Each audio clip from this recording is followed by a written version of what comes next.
Hello friends, welcome to పద్దుస్ మరో ప్రపంచం. ఈరోజు బూరెలు అనగా గుర్తొచ్చేది మాత్రం సజ్జ బూరెలేనండి. ఈ సజ్జల్లో ఎన్నో పోషక విలువలు నిండి ఉన్నాయి.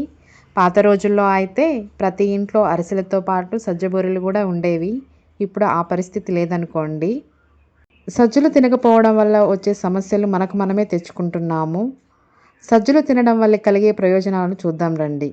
సజ్జల్లో ఐరన్, విటమిన్లు, మాంసకృత్తులు, పిండి పదార్థాలు ఇవి అన్నీ కూడా చాలా సమృద్ధిగా ఉంటాయి. అంటే మంచి బలవర్ధకమైన ఆహారం ఈ సజ్జలు. సజ్జల్లో ఐరన్ శాతం ఎక్కువగా ఉండడం వలన గర్భిణీ స్త్రీలకు, ఎదిగే పిల్లలకు, కడుపులో మంట, అజీర్ణం, ఉదరకోశ సమస్యలకు కూడా ఓ చక్కటి దివ్యమైన ఔషధం ఈ సజ్జలు. కొంతమంది చూడడానికి బాగుంటారు కానీ ఎప్పుడు విపరీతమైన నీరసం, నిస్సత్తువ, నిస్త్రాణంతో ఉంటుంటారు. అలాంటి వారు ఈ సజ్జ పిండితో రొట్టెలు చేసుకొని తేనెతో కలిపి తీసుకుంటే చాలా మంచిది. అలాగే షుగర్ వ్యాధితో బాధపడే వారికి సజ్జ ఓ చక్కటి ఆహారం. వారు ఖచ్చితంగా దీన్ని ఆహారంలో భాగంగా తీసుకోవడం వలన షుగర్ లెవెల్స్ కంట్రోల్లో ఉంటాయి. మరో ముఖ్యమైన విషయం ఏంటంటే రక్తంలో కొలెస్ట్రాల్ స్థాయి పెరగడం వలన రక్తంలో క్లాట్స్ రావడం, దాంతో గుండెకు సంబంధమైన సమస్యలు తలెత్తుతూ ఉంటాయి. కాబట్టి ఈ సజ్జ పిండిలో బెల్లం కలుపుకొని తీసుకోవడం వలన ఈ సమస్యను దూరం చేసుకోవచ్చు. ఇలానే మరెన్నో సమస్యలను చూద్దాం.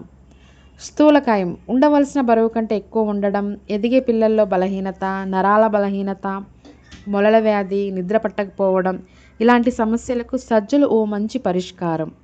సజ్జలను మనము వివిధ రూపాలలో తీసుకోవచ్చు. మొలకెత్తిన గింజలను లేదా సజ్జ పిండితో రొట్టెలు చేసుకోవడం, సజ్జ పిండితోనే బెల్లం కలిపి రొట్టెలు చేసుకొని తినడం, లేదా నానబెట్టుకొని అంటే ఓవర్ నైట్ నానబెట్టిన సజ్జలను బెల్లం కలిపి తీసుకోవడం కూడా చేయవచ్చు. ఈ సజ్జలను ప్రతిరోజు తింటుంటే ఈ సమస్యలకు దూరంగా ఉండవచ్చు.